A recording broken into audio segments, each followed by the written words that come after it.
La finance islamique a démarré, je dirais, il y a bien une cinquantaine d'années, donc dans les pays musulmans, mais de manière très primaire, on va dire.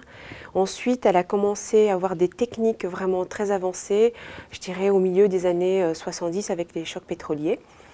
Puisque là, les pays du Golfe et de l'OPEP avaient beaucoup de fonds et beaucoup d'argent à placer, et il y avait une conscience, entre guillemets, musulmane, en se disant, voilà, je souhaiterais également placer mes fonds de manière, pour poursuivre en tout cas des valeurs propres à ma religion, donc l'islam.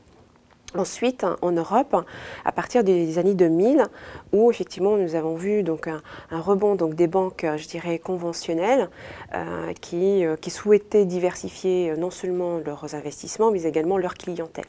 Donc, elles ont su en tout cas répondre à cette demande des fonds musulmans, et surtout, je dirais, à partir donc du 11 septembre 2001, où beaucoup de fonds musulmans ont été retirés des marchés conventionnels et souhaitaient les placer sur des places, en tout cas, à valeur musulmane.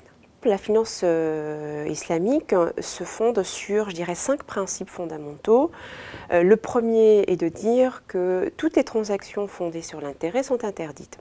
Donc l'intérêt dans l'islam est interdit puisque l'homme est le fruit de Dieu et il est là pour servir Dieu et en aucun cas servir l'homme. Donc l'intérêt, dans ce sens, effectivement, est cohérent avec cette philosophie qui est de dire l'homme est là pour servir Dieu. Donc les hommes doivent faire des transactions uniquement pour, en tout cas, vivre et ne pas profiter les uns des autres. Le deuxième point que l'islam préconise, c'est le partage des profits et des pertes. Donc toute transaction générant des profits et ou des pertes doivent être donc partagées entre l'investisseur et en tout cas la personne qui utilise cet argent. Le troisième point qui distingue en tout cas la finance conventionnelle de la finance islamique, c'est la spéculation, les paris et tout ce qui est incertitude. Donc les transactions liées à ces points sont totalement interdits. Donc si on n'a pas de visibilité future, nous n'investissons pas. Le quatrième point, la finance islamique n'autorise les transactions que sur les biens tangibles.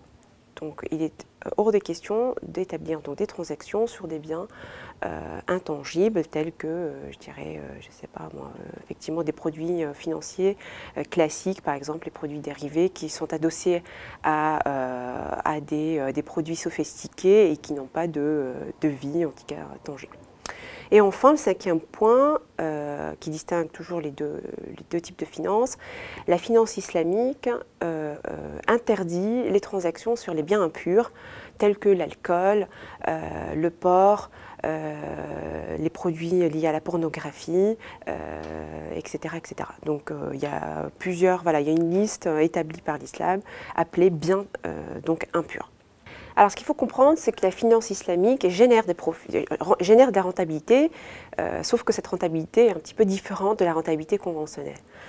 C'est-à-dire, encore une fois, en respectant les 5 éléments que je viens d'expliquer, on peut générer des profits. Notamment, la finance islamique, au même titre que l'économie islamique, je dirais, est basée sur le commerce et l'échange.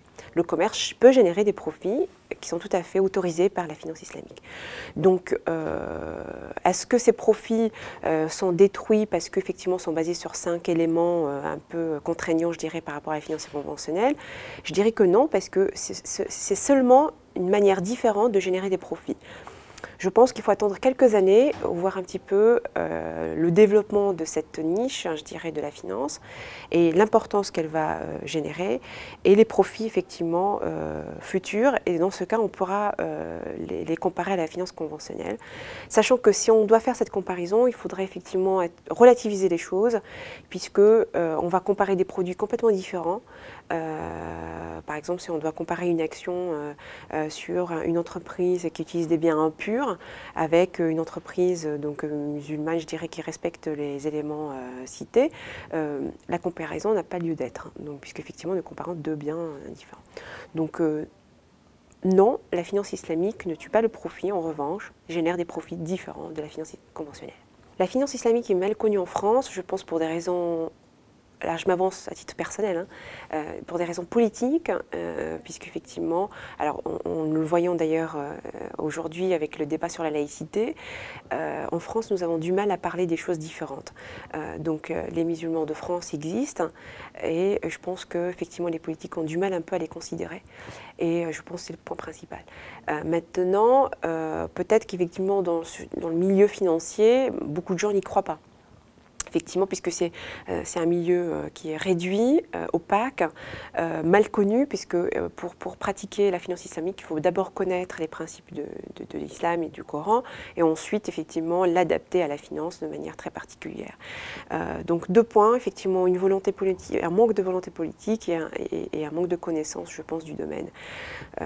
Mais je suis convaincue que ça viendra, puisqu'effectivement, il y a des choses qui se sont faites, il y a des diplômes qui sont ouverts, il y a des formations, il y a des choses comme ça, mais c'est vrai qu'aujourd'hui, il est encore difficile d'en parler, de trouver des statistiques et de trouver effectivement quelques personnes pour expliquer de manière pédagogue.